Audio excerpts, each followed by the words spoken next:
Hi, I'm Emily.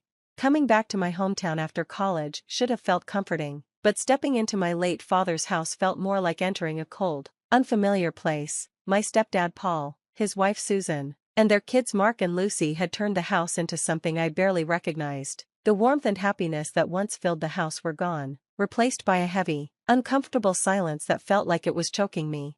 "Make sure you clean up after yourself. We don't need more mess around here," Susan said sharply as I pulled my suitcase toward my old room. Lucy stared at me like I was some unwanted guest, whispering just loud enough for me to hear. "Why is she even back? Didn't she get the message to stay away?" Mark didn't even bother pretending to be nice, sneering as he walked past me. "Guess college didn't work out, huh? Came crawling back?" It hurt. These were supposed to be the people who were my family. My dad had married Susan after my mom died when I was just a child. He always hoped Susan and I would get along, and that her kids would be like siblings to me, but after he died suddenly last year, any sense of family disappeared with him.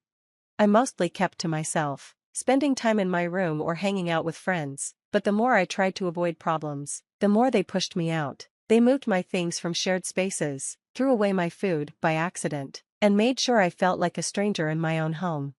One evening, when I came back from a walk, I overheard Paul and Susan talking in the kitchen. They didn't notice me standing just outside the doorway. "She has no clue about the will," Paul said. "As far as anyone's concerned, everything went to you and me." Susan's voice was cold and calm as she replied, "Let's keep it that way. The less she knows, the better. We can't afford any trouble."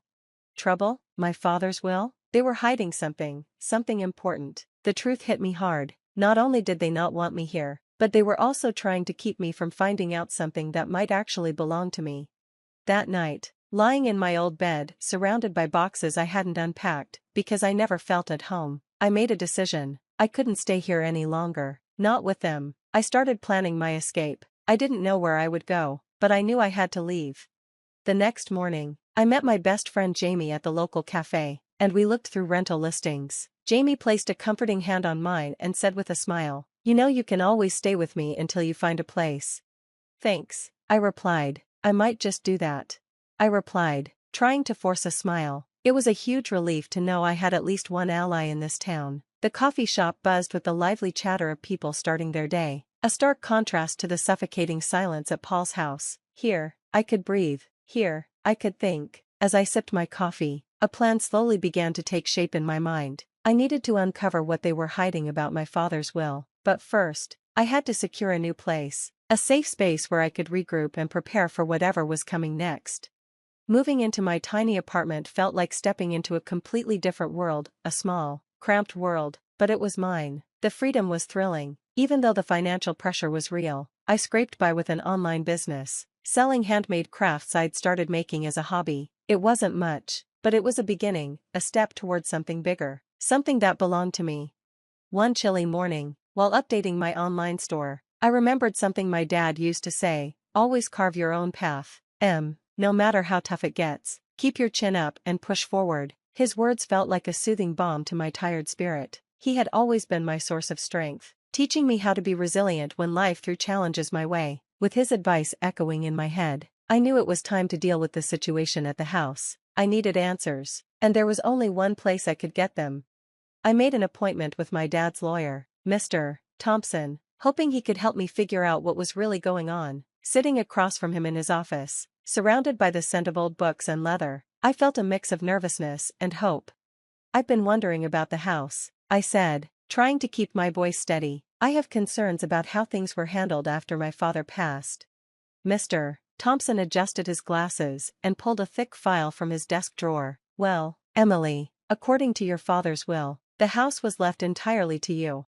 The room seemed to spin as I processed what Mr. Thompson had just told me. "The house belongs to me?" I managed to say, still in shock. "Paul may have had other ideas," Mr. Thompson replied calmly, "but your father was very clear in his intentions. Here, take a look for yourself." He handed me a copy of the will and pointed to a specific clause. My hands trembled as I read it, seeing my father's words written out, a clear confirmation of what should have been mine all along. The drive back to my apartment was a blur of emotions: anger, relief, determination, all swirling inside me like a storm. I thought about the days I'd spent with my dad in our backyard, him teaching me how to negotiate, how to stand my ground, and never let anyone push me around.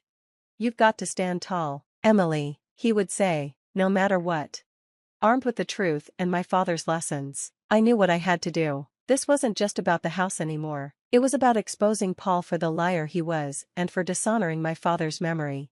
That night, I began gathering everything I needed: evidence of Paul's deceit, proof of my rightful claim to the house, and a plan to confront him. I reached out to a few of my dad's old friends who might support my case, and I started documenting everything. I also called Susan, hoping to gauge whether she was aware of what Paul had been doing or if she was involved. Her guarded tone and evasive answers only made me more determined. Things aren't always what they seem, Emily, she said cautiously, with a trace of unease in her voice. No, they're not, I replied, my voice hardening, and soon, everyone will see things for what they really are. As I hung up, a mixture of nerves and resolve settled over me. This wasn't just about fighting for a house, it was about defending my father's legacy, and I was ready.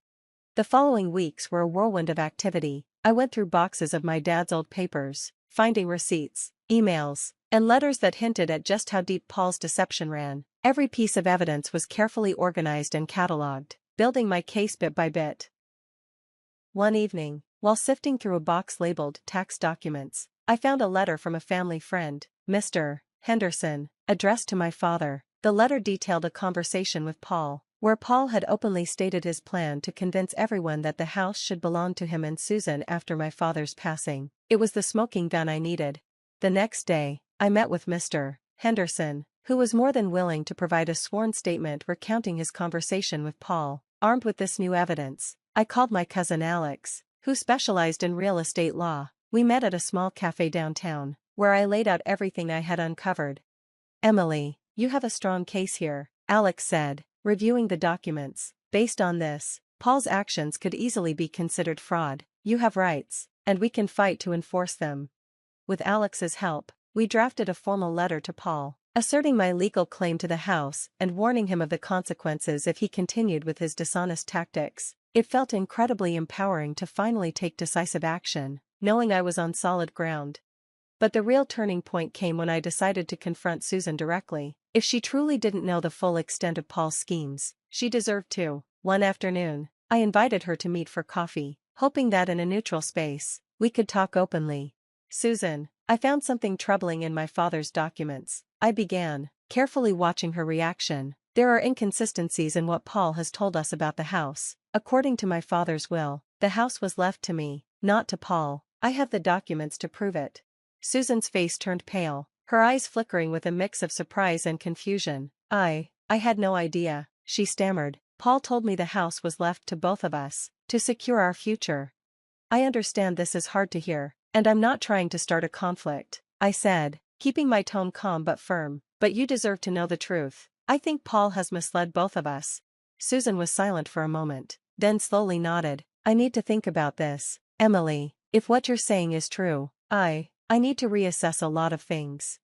As we parted, I sensed a shift. Susan's reaction was exactly what I had hoped for, a crack in Paul's lies that could bring everything down. Walking back to my apartment, my resolve hardened. This was no longer just about reclaiming my father's house. It was about justice and making sure my father's wishes were honored, ensuring that deceit wouldn't win.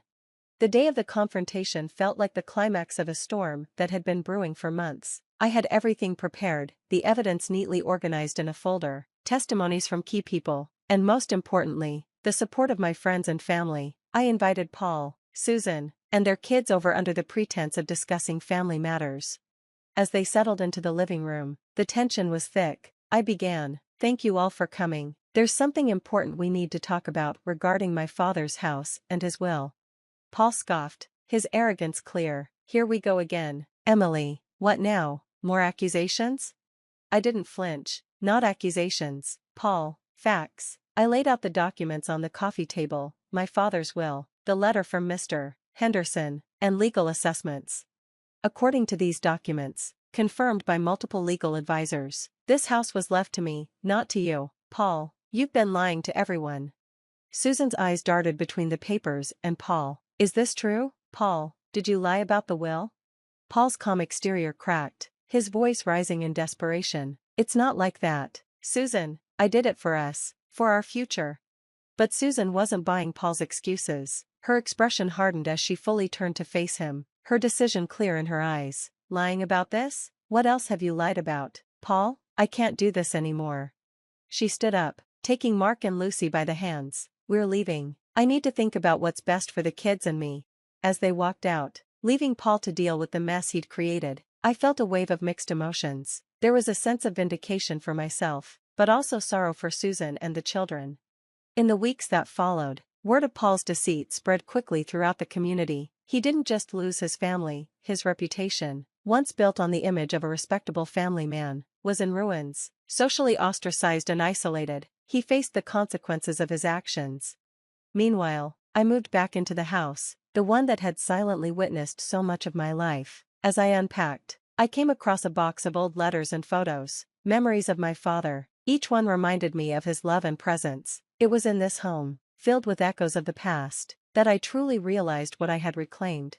I didn't just make the house my home, I turned it into a space for community and healing. The business I'd started out of necessity grew and flourished, and I began hosting workshops to help others who were fighting their own battles against deceit and manipulation. Standing in the newly renovated living room, now alive with laughter and conversation from a local support group meeting, I felt a deep connection to my father's legacy. This house, once a place of conflict, was now a sanctuary, a place of healing and strength.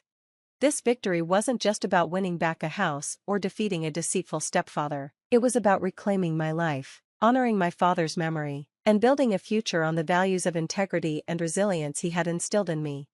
And that brings us to the end of the story. Now, I have a question for you. If you were in Susan's position, would you have made the same choice to leave Paul after discovering the truth? Or would you have tried to find another solution? What would you do differently, and why? I'm really interested to hear your thoughts, so please share them in the comments below. If you enjoyed this video, don't forget to like and subscribe for more stories like this. Your support means a lot and helps keep these stories coming. Thanks for watching, and I can't wait to read your responses.